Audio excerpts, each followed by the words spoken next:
Luis Antonio Lampadilla se graduó de abogado en la Universidad Francisco Marroquín. Posee una maestría en la Universidad de San Carlos de Guatemala y un doctorado en la Universidad de Occidente. Es abogado, político, diplomático y militar. Se desempeñó como embajador de Guatemala en la Organización de las Naciones Unidas desde 2019 hasta 2022. También fue parte de las misiones de paz desplegadas en Haití y Sudán. Además, es fundador y secretario general del Partido de Integración Nacional. El pasado 8 de enero, el Partido de Integración Nacional, durante su asamblea, proclamó a Luis Antonio Lam como candidato a la presidencia para las elecciones generales de 2023.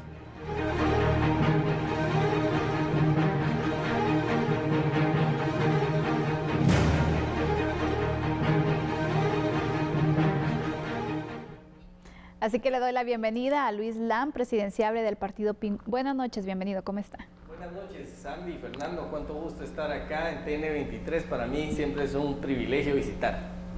Bueno, vamos a empezar entonces con esta entrevista. Conocíamos un poco más acerca de lo que usted ha hecho y usted pues fue embajador representando a Guatemala ante la ONU, que por cierto, a la ONU uno de los problemas que le preocupa mucho y ha hecho diversos llamados es el tema de la migración. Y quiero empezar con este tema.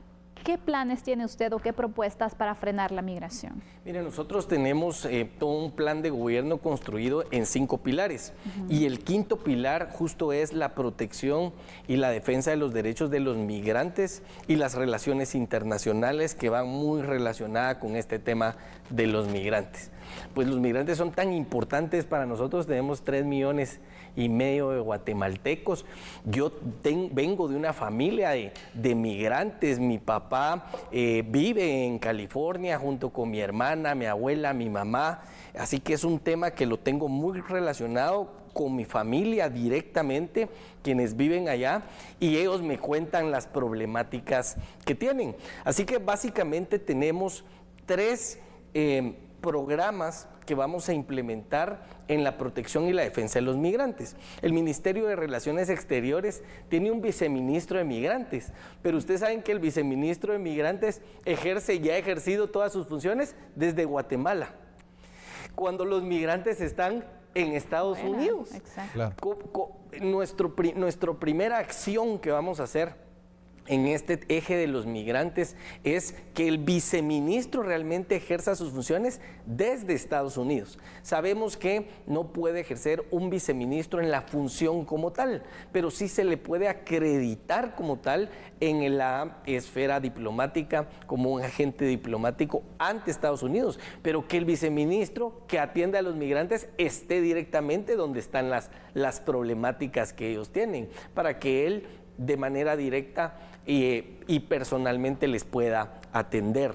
Es realmente lamentable que hoy por hoy nuestros migrantes es bien difícil para ellos obtener un DPI, obtener un pasaporte, porque el sistema no funciona, porque no hay cartillas para emitir los pasaportes. Así es. Imagínense que nosotros no podemos atenderle a los migrantes, que son los que generan el 20% del Producto Interno Bruto de este país, arriba de 18,000 millones de dólares que ingresan al Producto Interno Bruto de Guatemala, y que a estas personas nosotros no les podamos dar ni siquiera un documento de identificación. Y pues Fernando y Sandy, yo les quiero decir que yo viví mis últimos 3 años en Nueva York y conocí directamente la problemática que tenían nuestros migrantes en el estado de Nueva York, y estos eran los problemas a diario. Licenciado, esto es de atención a nuestros connacionales que ya están residiendo en otro país, Estados Unidos especialmente, pero para frenar y evitar que más guatemaltecos tomen la decisión de emigrar, ¿cuál es el plan? Muy bien, para frenar no solo la migración como tal, sino para realmente generar un desarrollo económico en Guatemala. Porque, ¿cuál es la causa principal de la migración? ¿Por qué la gente se va del país? La causa principal no es la seguridad, aunque hay inseguridad en este país. La causa principal porque la gente se va de Guatemala y deja Guatemala es la falta de oportunidad de empleo y de trabajo. Un tema económico, claro. El tema económico para poder sacar adelante las familias. Así que ese es el segundo eje de nuestro plan de gobierno, fortalecer la economía. ¿Y cómo fortalecemos la economía? Atrayendo inversión, atrayendo empleo y fuentes de trabajo. ¿Cómo logramos nosotros, Sandy, frenar la migración? Dando oportunidades. Oportunidades capacitando, invirtiendo en educación, en nuestros niños, en nuestros jóvenes, para que tengan mejores oportunidades de empleo y trabajo y que decidan quedarse en Guatemala. Es el único mecanismo, fortalecer la economía para generar empleo. Cuando se habla de esa intención del guatemalteco en cuanto a su decisión de emigrar, por supuesto, usted lo tocaba, licenciado Lam, el tema de la economía familiar, que es lo que lo motiva. Sin embargo, la seguridad hoy por hoy es un tema que también afecta, y sobre todo departamentos como Huehuetenango, San Marcos, que están obviamente con esa frontera a la par con México, es ese guatemalteco el que ha migrado en una cantidad muy grande. Las maras es un tema que hoy por hoy afecta a todos los guatemaltecos y se cataloga como crimen organizado ya. La pregunta en concreto es, el PIN, el Partido de Integración Nacional, ¿qué va a hacer para esa recuperación de zonas rojas? ¿Cómo plantean ustedes ese esquema de lucha frontal contra las maras y que todo lo que se tiene conceptualizado como zona roja pueda realmente tener una reducción? Muy bien, Fernando, ese es nuestro primer pilar en el plan de gobierno, el tema de la seguridad y la justicia. Lo que tenemos que hacer es, el gobierno tiene que tomar control territorial del país, lo cual en este momento está totalmente abandonado. ¿Cómo logramos el control territorial? Ya sabemos cuáles son las zonas rojas de este país y en el cual se concentran la mayor cantidad de delincuentes, de mareros, claro, y el índice de criminalidad. Lo que tenemos que hacer es tomar el control de esas zonas rojas. ¿Cómo logramos tomar el control de esas zonas rojas? Muy bien, introduciendo a nuestra fuerza pública con todo el peso de la ley. Y yo no solo hablo de mano dura, hablo de mano de hierro y de pie de hierro en contra de los criminales y de los mareros y extorsionistas.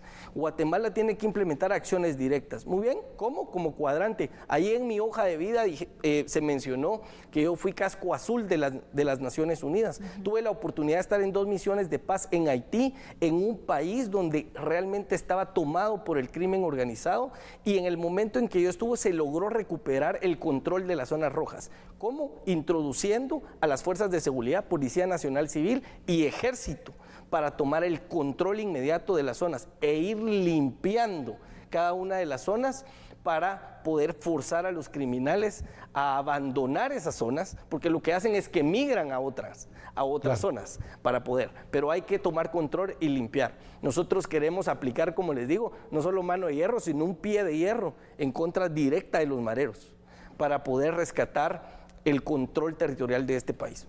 Licenciado, usted también dentro de la propuesta ha planteado la construcción de 2 cárceles y habla de poder reformar el sistema penitenciario. ¿Nos podría ampliar? Muy bien, miren, en este pilar de seguridad y justicia, muchos candidatos andan hablando, sí hay que construir megacárceles, porque estamos viendo lo que sucedió en el país vecino, en El Salvador. Y te vienen a hablar y te dicen, muy bien, sí, yo voy a implementar algo similar y voy a construir megacárceles, pero sin ningún modelo. ¿Saben qué? Nosotros somos el único partido que ha establecido qué modelo es el que va a usar. Así que nuestra intención es construir 2 megacárceles para 20,000 reclusos cada una. Actualmente ronda 25,000 el número de reclusos en el sistema penitenciario. Así que con 2 cárceles para 20,000 estaríamos cubriendo ahorita la demanda y dejaríamos preparado el sistema penitenciario para los próximos 10 años. Y obviamente el tema del hacinamiento que tenemos hoy por hoy. Y el modelo que vamos a implementar es el modelo de la cárcel de máxima seguridad de Estados Unidos, que es la mejor cárcel no solo de Estados Unidos, sino del mundo. No hay cárcel más segura que ADX, ubicada en Colorado. Y como Guatemala es un socio comercial muy importante y es un aliado de Estados Unidos, vamos a utilizar la diplomacia internacional y las relaciones bilaterales con Estados Unidos para que Estados Unidos nos ayude en el diseño específico de esa cárcel, que es la que ellos utilizan. ¿Qué diferencia tiene con las cárceles guatemaltecas, por ejemplo, para...? Mucho. Fíjese que cuando usted ve el diseño de la construcción de la cárcel está diseñada con una base central que es donde entran todos los reclusos para su registro, pero donde los reclusos están son como diseños como asteriscos, no como galeras que estamos acostumbrados a ver una cárcel en horizontal como cuadrantes, sino que están como en asteriscos para tener un mejor control. Además, necesitamos implementar tecnología de punta y hacer uso de la tecnología de última generación. Para eso nosotros también tenemos un país que es un aliado en política exterior de Guatemala, que es Israel, y que es uno de los países con mejor tecnología en tema de seguridad. Así que con la ayuda de Estados Unidos, que es su propio diseño en tema carcelario y sistema penitenciario, y con el apoyo de Israel, que yo estoy seguro que estarían muy dispuestos a apoyar a un país como nosotros creemos que este diseño de cárcel como ADX puede funcionar muy bien en Guatemala. Cuando hablamos de todo este tema de los reclusos, sistema penitenciario, obviamente las personas que deben estar guardando prisión, que son esas personas que le han hecho tanto daño a la sociedad, nos alarma conocer el número de muertes violentas que generan en el país. Para tener una estadística, en el año 2022 fueron más de 3.900 muertos los reportados. El año siguiente, el año 2022, y en el 2022 fueron 3.900 y en el 2021 vemos que hay una diferencia de un 6% más, o sea, vamos hacia arriba. En el 2023, cuando ya tengamos las estadísticas de este año, por supuesto, el resultado va a ser el mismo. ¿Cuál es la propuesta del Partido de Integración Nacional PIN para reducir este tema, este indicador de las muertes violentas en Guatemala? Miren, esto va concatenado y tiene que hacerse de manera estratégica, acciones primero para obtener resultados después. Queremos combatir los homicidios. Los números que estás dando, Fernando, son correctos, ¿verdad? El número que yo tengo es 17 homicidios por 100,000 habitantes. Ese es el dato que en Guatemala está sucediendo, lo cual es muy alto. Pero ¿cómo hacemos nosotros para limitar el número de homicidios? Primero tenemos que tomar control del sistema penitenciario. ¿Por qué? Porque del sistema penitenciario emergen el 90% de las extorsiones en este país. Así que tomando control del sistema penitenciario, inmediatamente vamos a reducir el tema de las extorsiones y el tema de los homicidios, porque gran parte de los homicidios en muertes violentas son por robos y extorsiones. Entonces, primero tomar control del sistema penitenciario. Segundo, tomar control de las zonas rojas, control territorial sobre las zonas rojas. Una vez que hiciste esas dos acciones, el número de homicidios definitivamente va a disminuir. Es lo que está pasando justamente en El Salvador. En este momento, ustedes están enterados de las noticias, que el presidente obviamente dice, muy bien, pasamos un mes con 0 homicidios violentos. Pero ¿por qué 0 homicidios? Primero tomó control del sistema penitenciario. Las acciones tienen que ir concatenadas. Tenemos que lograr eso nosotros. Y paralelo a eso, tenemos que fortalecer la Policía Nacional Civil y limpiar la Policía Nacional Civil. ¿Cómo logramos limpiar la Policía Nacional Civil? Nosotros traemos un plan de acción en el cual vamos a dar 30 días para que los policías nacional civil que están involucrados en tema de corrupción y que hoy por hoy, en lugar de proteger al ciudadano honesto, son parte y protegen a los criminales, les vamos a dar 30 días para que renuncien. Y los que no renuncien los vamos a someter a un procedimiento disciplinario de investigación individual y familiar para poder limpiar la policía. Porque esta es otra parte que está permeada por la corrupción. Los policías saben dónde están los criminales. Los policías saben quiénes son los criminales. Pero ¿saben qué es lo que pasa en este momento en este país? Forman parte de la planilla en la mayor parte de los casos. Así que tenemos que tomar control del sistema penitenciario, zonas rojas, y depurar la Policía Nacional Civil. Claro, vamos también a aumentarle el salario al Policía Nacional, al honesto. ¿Por qué? Porque también aquel que está dispuesto a sacrificar honestamente la vida por el resto de la sociedad, tiene que tener un salario digno del ejercicio que está realizando y la función que está realizando. Muchísimas gracias por responder entonces estas temáticas. Vamos a hacer en este momento una pausa. Regresaremos con esta conversación que tenemos con el presidenciable por el partido PIN, Luis Lam. Ya volvemos.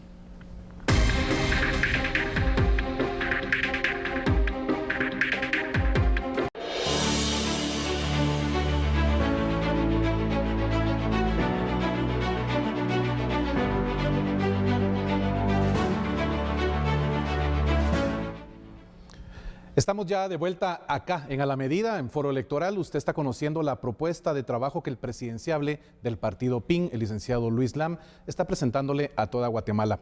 Increíble, pero uno de los temas que realmente tiene preocupado a un sector muy especial en Guatemala es el sector de mujeres, es esa violencia que se ha generado contra el género femenino dentro del territorio guatemalteco. Solo en el año 2022 fueron más de 45,000 denuncias en este tema. Hay violencia psicológica, violencia física. Hay una estructura especial de propuesta dentro del plan de trabajo de PIN para la protección a la mujer guatemalteca. ¿Cuál es? Por supuesto, en el plan en el primer pilar de seguridad y justicia, esta problemática nosotros la hemos tomado muy en cuenta. Como tú dices, arriba de 45,000 casos de denuncias, más del 70% de esos casos de denuncias son de violencias física en contra de la mujer. Exacto. Y un 13, creo 15% de esa violencia es violencia sexual. En Guatemala tenemos un alto índice de niñas embarazadas desde 12 años, a 14 años. Niñas teniendo niñas, literalmente. Así es. Creemos nosotros que esta es una problemática social que se debe de tratar con todo el peso de la ley y la fuerza. ¿Por qué? Tenemos las reformas legislativas necesarias en este momento para que estos casos y los responsables realmente sean llevados a la justicia. Creemos nosotros que la delincuencia también es para hombres y para mujeres, así que en el momento en que tú combates la delincuencia, estás protegiendo directamente a las mujeres. Yo quiero decirles que este tema de la violencia contra la mujer a mí me toca mucho porque tengo hijas mujeres, ¿verdad? En mi casa solo el perro y yo somos de género masculino y de ahí solo con mujeres, así que cada vez que sufre una niña, una adolescente, una mujer violencia directa, es algo que me toca mucho el corazón. Este año, yo quiero decirles, Sandy y Fernando, inició con un caso terrible de violencia contra la mujer. Yo no sé si ustedes saben el caso de la muerte de la niña Génesis, claro, de 7 años de edad, que fue secuestrada, violada y asesinada en Ciudad Peronia. ¿Cómo eso le pasa a una niña de 7 años en nuestro país? Realmente vemos una ausencia total del Estado. Así que, ¿qué necesitamos para combatir la violencia contra la mujer? Necesitamos también más elementos de la Policía Nacional Civil en las zonas donde se requiere y donde se presenta ese índice de violencia. Así que el plan que traemos para la protección específica de las mujeres es el incremento de la Fuerza de Seguridad Nacional, tanto de la Policía Nacional Civil como del Ejército en Guatemala, en las zonas más vulnerables. Hablando de temas de seguridad, que también es importante y es una de las exigencias de la población guatemalteca, sabemos que en estas elecciones uno de los temas que se ha planteado mucho es la pena de muerte. ¿Cuál es su opinión respecto a este tema? ¿Usted cree en la reactivación como una forma de poder reducir así la inseguridad en nuestro país? ¿Está a favor o en contra? Sandy, yo quiero decir que nosotros, no solo yo, sino en el partido, estamos a favor de la pena de muerte. Sin embargo, tenemos que ser conscientes y ustedes van a escuchar a candidatos que han dicho incluso, yo estoy a favor de la pena de muerte y yo la voy a ejecutar, ¿sí? Cuando sea presidente. Eso no es realista. ¿Por qué? Porque ninguno de los candidatos en este momento y que llegaran a ser presidente, la va a poder ejecutar en los próximos 4 años. Yo estoy a favor de la pena de muerte. ¿Por qué? Porque creo que a los peores criminales se les debe aplicar las penas más drásticas. En este caso, por ejemplo, de esta niña, Génesis Ixcajoc, de 7 años, imagínense, violada, asesinada, ultrajada y y que falleció en este terrible hecho. Yo decidí aceptar el caso como abogado y estoy dispuesto a pedir las penas más drásticas en contra de estos criminales.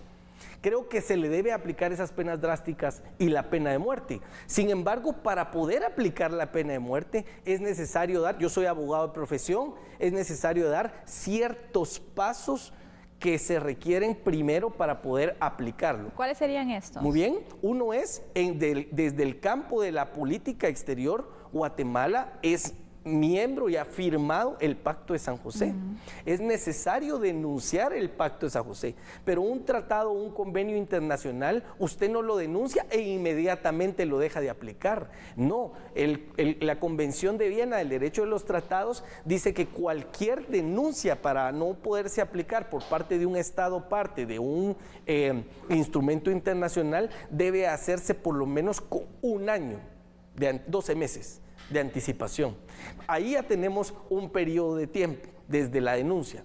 Lo otro no es algo que dependa exclusivamente del presidente. ¿Por qué? Porque en este momento no tenemos una normativa jurídica en relación al indulto. Así que es necesario que el Congreso de la República y los diputados legislen el indulto como recurso para ver la manera de su aplicación. Y eso no depende del presidente. Por eso yo no voy a estar haciendo ninguna propuesta populista en mi plan de gobierno. Nunca van a escuchar que yo voy a decir y voy a regalar tantos miles de quetzales a cada guatemalteco. Esas son propuestas populistas. O voy a regalar la energía eléctrica o el agua o el gas o hasta el internet para todo el mundo. Esas son propuestas populistas no realistas.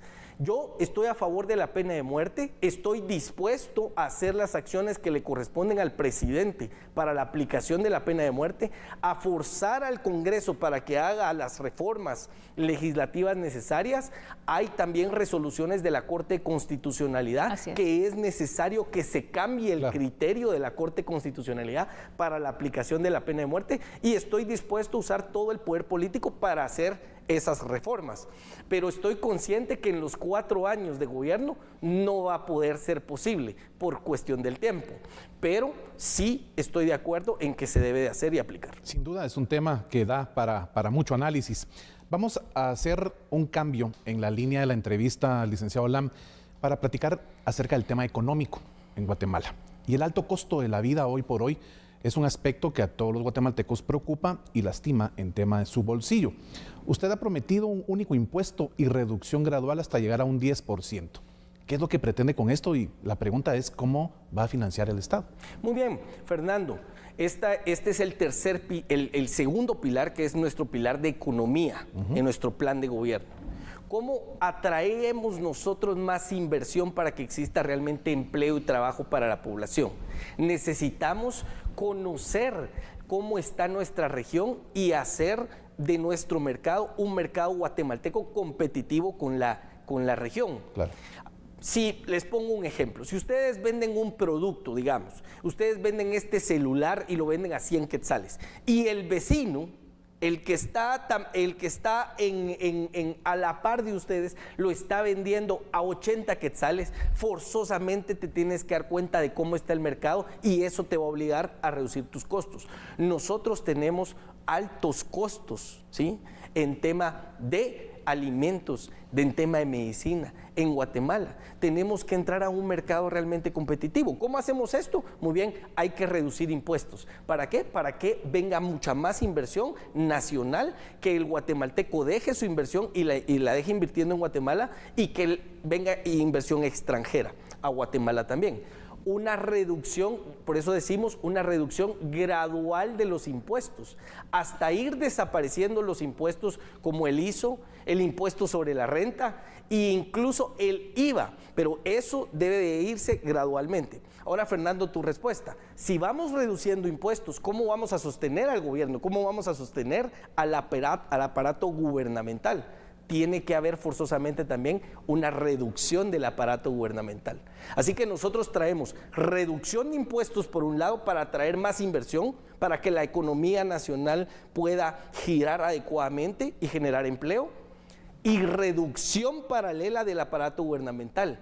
Vamos a eliminar 2 ministerios en sus puestos medios altos para arriba. Quiere decir que ministros, viceministros, directores de esos ministerios y todos sus asesores, todas sus plazas fantasmas se van realmente a terminar. ¿Cuáles son esos dos ministerios? El Ministerio de Desarrollo, que solo ha servido para clientelismo y favoritismo político y para que se introduzca un montón de gente que realmente no llega a hacer absolutamente nada y plazas fantasmas. El ministerio también que vamos a nosotros a reducir es el de Cultura y Deportes, para que estos pasen a ser un viceministerio o una dirección del Ministerio de Salud, en el caso del Ministerio de Desarrollo, y en el caso de Cultura y Deportes del Ministerio de Educación. Con eso estamos reduciendo en tema presupuestario alrededor de 600 a 700 millones de quetzales al año. Así que, ¿cómo vamos a sostener? Reducción de impuestos, reducción del aparato gubernamental, menos burocracia. Muy bien, vamos a ir a una pausa en ese momento, licenciado Lam. Regresaremos conversando más sobre estas temáticas y las propuestas que tiene el presidenciable del partido PIN. Ya volvemos.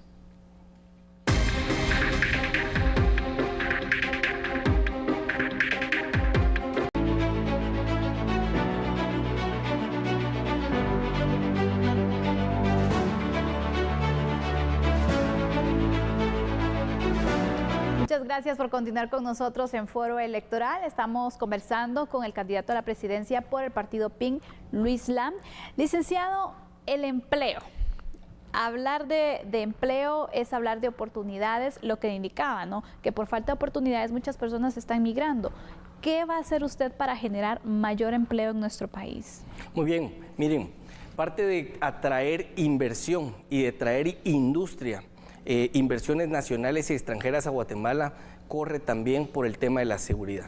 ¿Por qué? Una gran industria que te va a generar 3.000, 4.000 empleos, lo primero que hacen es enviar a un equipo para que vayan a analizar el país y la cuestión no solo económica del país, al final es un negocio, sino la cuestión de seguridad. Ahora, cuando envían a ese equipo y este equipo se va al área rural de Guatemala, donde se va a establecer la industria, lo que ve es que este país está tomado por el narcotráfico.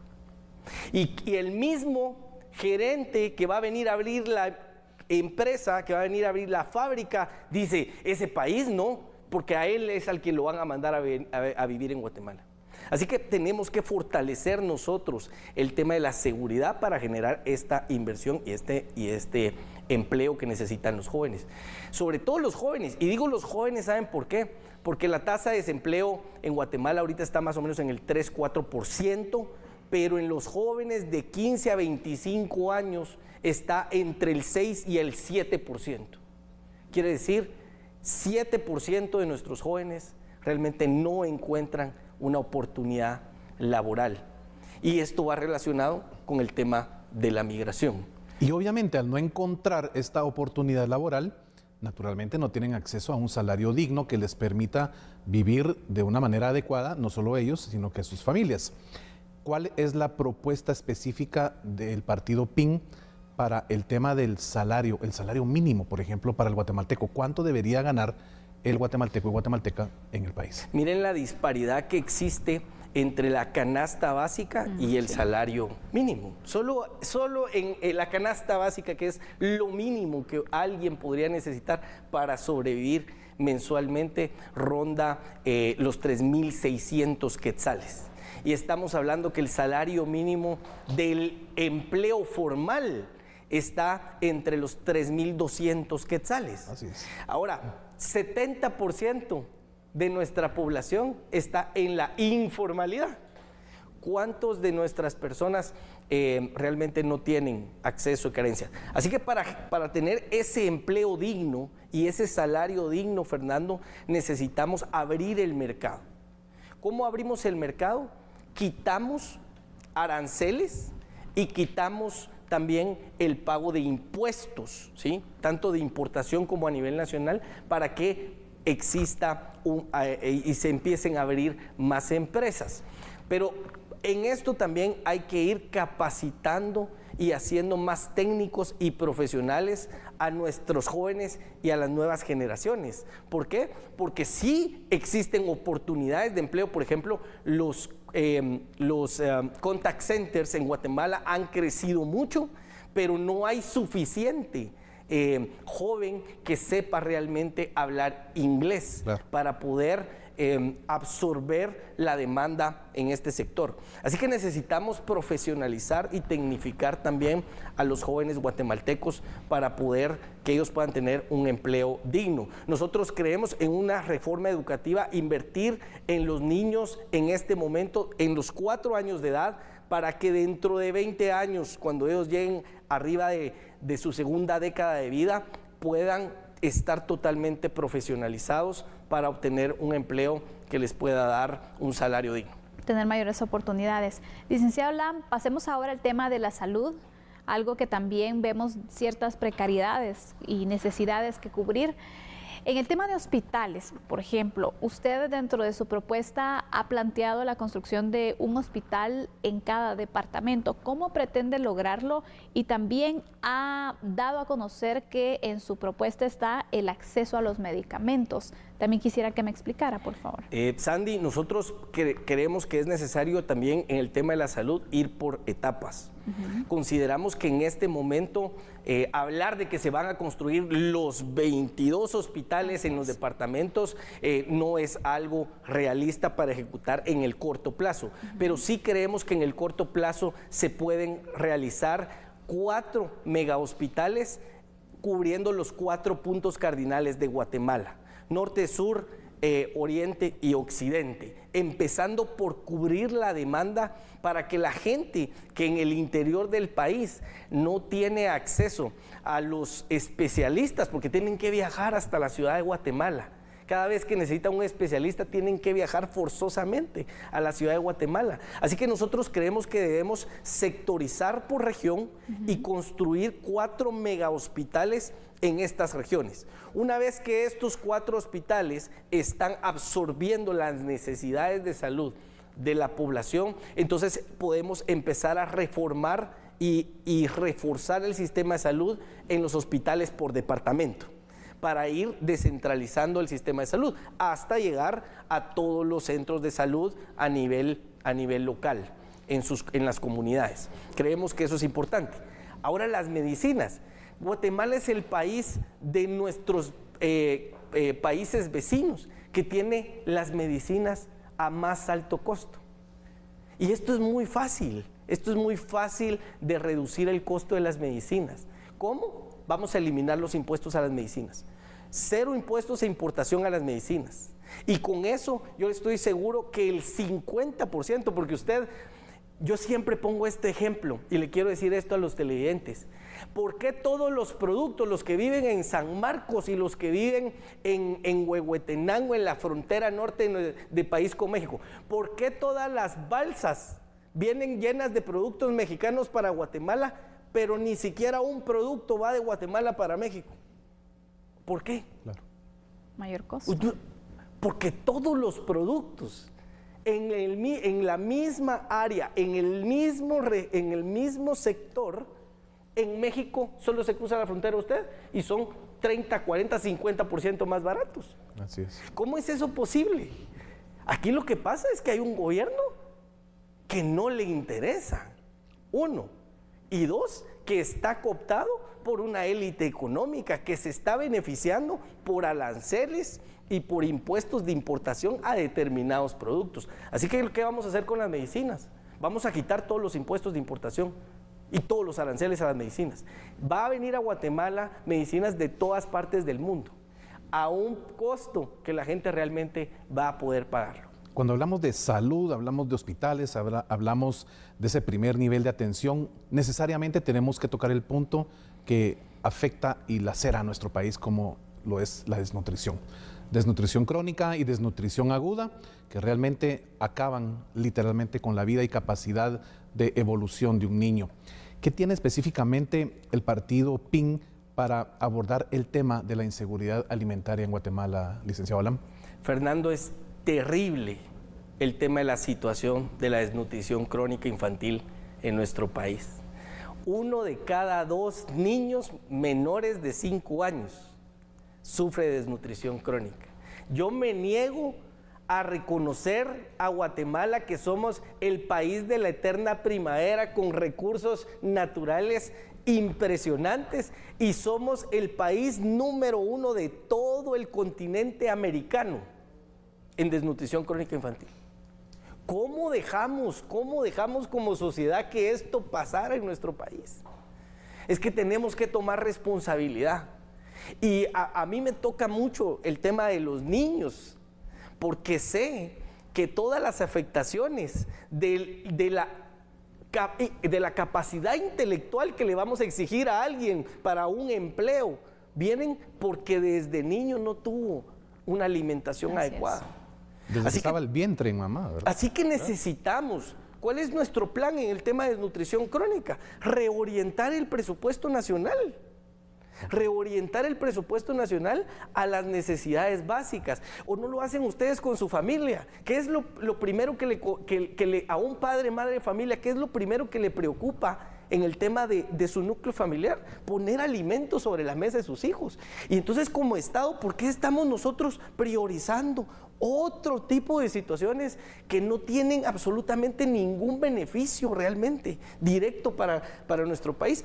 Les pongo un ejemplo, cómo el Estado de Guatemala, el gobierno, invierte $1 millón en un logotipo, cuando primero tiene que poner alimentos sobre los niños de este país. Es que hay que priorizar el gasto público. Así que lo que quiero yo hacer es no solo reducir la burocracia, priorizar el gasto público. Y lo primero es invertir en la salud de los niños y en la vida de los niños, para que ellos puedan tener una adecuada nutrición.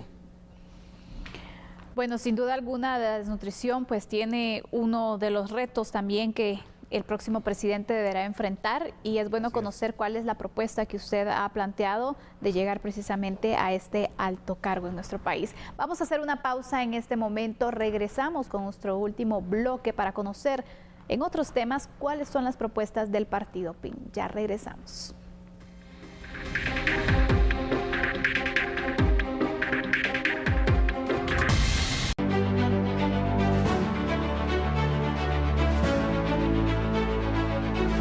Muy bien, estamos ya de vuelta acá en el Foro Electoral en A la Medida. Es un gusto estar con ustedes acá en TN23, compartiendo la información que hoy el Partido de Integración Nacional PIN tiene a través de su presidenciable, el licenciado Luis Lam. El tema educación, licenciado, realmente es lo que abarca hoy por hoy la posibilidad que Guatemala pueda recuperarse en muchos ámbitos. Usted ha planteado dentro de su propuesta un tema de un voucher educativo. Me llama mucho la atención esto, y el tema de dotar de tecnología a todo el sistema educativo. ¿Podría, por favor, explicarnos estos dos puntos? Muy bien, Fernando. ¿Qué es el voucher educativo? ¿Qué es lo que pasa cuando el Estado quiere apoyar directamente a las familias? ¿Sí? Normalmente le da una transferencia, y esa transferencia tú no sabes exactamente si llegó al beneficio del menor o no. El voucher educativo sí es una asistencia, es un título que el padre de familia puede elegir dónde lo quiere utilizar, el lugar en el que lo quiere utilizar. Estamos hablando más o menos entre 250 a 300 quetzales que el padre de familia va a decidir en dónde quiere utilizar este dinero, que solo lo puede utilizar para la educación de sus hijos. Quiere decir que si existe un centro educativo privado, pero ese centro educativo cuesta 500 quetzales, 600, el padre de familia puede pedir la asistencia y utilizar el voucher educativo y poner esa parte que le queda para pagarla él directamente.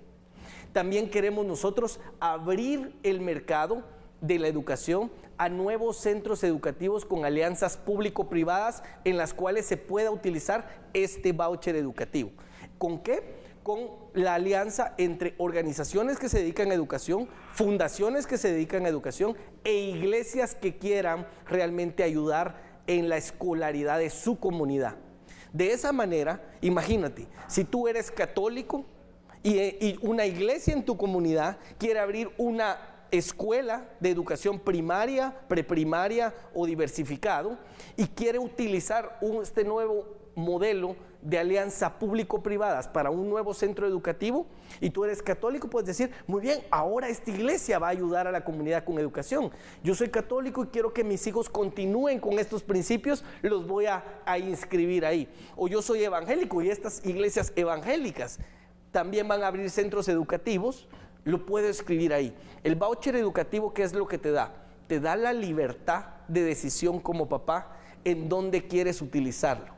Esto lo que hace es que reforma totalmente el sistema educativo. Los maestros que están en este momento trabajando en las escuelas públicas con estas alianzas público-privadas y estos nuevos centros educativos van a ganar más. Entonces ellos mismos se van a trasladar a la apertura de estos nuevos centros educativos. Van a tener mejores opciones. Así que con eso le damos mejor educación a los niños. Vemos que la asistencia económica se está utilizando directamente en la educación del niño y vemos también nosotros que hay una libertad de decisión del padre de familia de dónde quiere utilizar esta asistencia para sus hijos. Y el acceso a tecnología. Hay que dotar a todos los niños de este país de su propia herramienta tecnológica, de su propia tableta y de su propia computadora portátil. ¿Por qué? De lo contrario, no estamos nosotros en el siglo XXI, en el año 2023, cuando la tecnología tiene que entrar forzosamente al sistema educativo nacional. Yo estoy seguro que eso se puede lograr y se puede lograr no a un costo alto, porque existen países amigos también de Guatemala, como lo es Taiwán, en el cual realmente Taiwán es un hub tecnológico en Asia, en el cual nos pueden apoyar mucho en el tema de dotar de tabletas y de computadoras a nuestros niños. Excelente. Licenciado Lam, hablando de desarrollo, es necesario también tratar el tema de las carreteras. Sabemos que hay muchos tramos carreteros que en este momento están en unas situaciones muy complicadas. ¿Qué plan de recuperación vial tiene usted? Muy bien, mire, para mí lo principal que hay que invertir es tener una carretera totalmente transitable para fortalecer la economía y el tráfico nacional e internacional de servicios y productos de puerto a puerto y de frontera a frontera. Entonces necesitamos nosotros carretera desde Puerto Santo Tomás de Castilla y Puerto Barrios conectada directamente con Puerto Quetzal y que sea transitable, funcional y ver de qué manera logramos que ese gran tránsito de tráfico pesado pues realmente no pase directamente y atraviese la ciudad. Necesitamos fortalecer ese periférico alrededor para que no tengan que entrar directamente a la ciudad, de puerto a puerto y de frontera a frontera. Definitivamente necesitamos nosotros también infraestructura, no solo para temas de vehículos, sino también para tema ferroviario, para la frontera que va desde Pedro de Alvarado hasta Tecumán, para que pueda transitar esa parte en servicios y en productos desde la parte de El Salvador para México. Y de eso le damos nosotros conectividad como un servicio fronterizo entre estos dos países. Con eso vamos a fortalecer mucho la economía nacional. Y después de que tenemos estas grandes carreteras funcionando, podemos ir invirtiendo en las carreteras a nivel capital o a nivel departamental. Y elemental que dentro del CIB se pueda hacer también esa limpieza de tanto esquema corrupto que se ha manejado durante décadas. Si el Ministerio de Comunicaciones, Infraestructura y Vivienda no tiene esa limpieza, va a ser un problema para el gobierno central. Corrupción. Para el tema de corrupción, que es el cuarto pilar es la cuarta acción de nuestro primer pilar de seguridad y justicia, combatir la corrupción. Nosotros estamos tomando el mejor modelo para nosotros en tema de corrupción, que es el modelo de Singapur. Creemos que Guatemala puede ser el Singapur de América. Okay. Singapur está rankeado en el número 4 en combate a la corrupción a nivel mundial. ¿Saben cuál es el número de Guatemala? 150. 150, increíble. Así que nosotros vamos a tomar el modelo de Singapur y le vamos a pedir a Singapur que nos ayude a implementarlo en Guatemala. Licenciado Lam, hay un tema que yo quisiera que usted nos aclarara y compartiera pues, su forma de verlo. El Partido de Integración Nacional, PIN, no estuvo presente en la firma del Pacto de No Agresión que el Tribunal Supremo Electoral impulsó para promover un proceso electoral sin violencia. Es decir, ustedes no lo firmaron. Cuéntenos por qué. Fernando, nosotros no firmamos, y lo voy a aclarar a la población que es quien es más importante para el país. No firmamos este pacto porque este pacto realmente no es un pacto de no agresión, Fernando. Este pacto es un pacto de protección para todos los partidos políticos que tienen señalamientos de los cuales se les puedan realizar. Para que tú no les puedas decir a los candidatos, pero tú tienes vínculos con el narcotráfico y tu partido tiene candidatos vinculados con el narcotráfico y tu partido y tú están vinculados con el crimen organizado y tienes diputados que están como candidatos que van corriendo y que han sido señalados y condenados y tienen abiertos casos de corrupción. No lo firmamos, yo no lo voy a firmar y no lo vamos a firmar, porque yo voy a estar dispuesto a señalar a todo el corrupto y a todo el político corrupto que quiere participar en estas elecciones, y lo voy a señalar de frente y lo voy a decir de una manera tan frontal que no tiene escapatoria. Ahorita he hecho varios señalamientos en estos temas. Y sabes, como son ciertos, obvian responder. En los próximos 2 meses lo voy a ir haciendo cada vez más fuerte, para que la población realmente sepa quiénes son los políticos que tienen solvencia. Y yo lo voy a hacer porque yo sí tengo la solvencia. Yo jamás me he prestado para la corrupción y jamás me voy a prestar. Yo voy a ser el candidato presidencial más joven en la próxima contienda electoral porque quiero una nueva generación política en este país, quiero un mejor país, creo en una mejor Guatemala. Y como les digo, no firmamos el pacto de no agresión, porque sí voy a señalar la corrupción a los corruptos y estoy dispuesto con toda la solvencia a que me señalen a mí también. Ha sido un gusto poder compartir con usted y conocer también sus propuestas para llegar a la presidencia. ¿Qué haría usted como presidente? Hemos conversado con el licenciado Luis Lam, él es el presidenciable del Partido de Integración Nacional PIN. Usted ha conocido en los diversos temas también qué es lo que él propone. De esa manera nos despedimos, Fernando. Claro que sí, Sandy, ha sido un placer compartir contigo esta palestra. Amigo y amiga televidente, muchas gracias por habernos acompañado. Muchas gracias, licenciado Lam, por el espacio que le dedicó a La Medida. Gracias a ustedes. La mejor de las noches. Hasta mañana.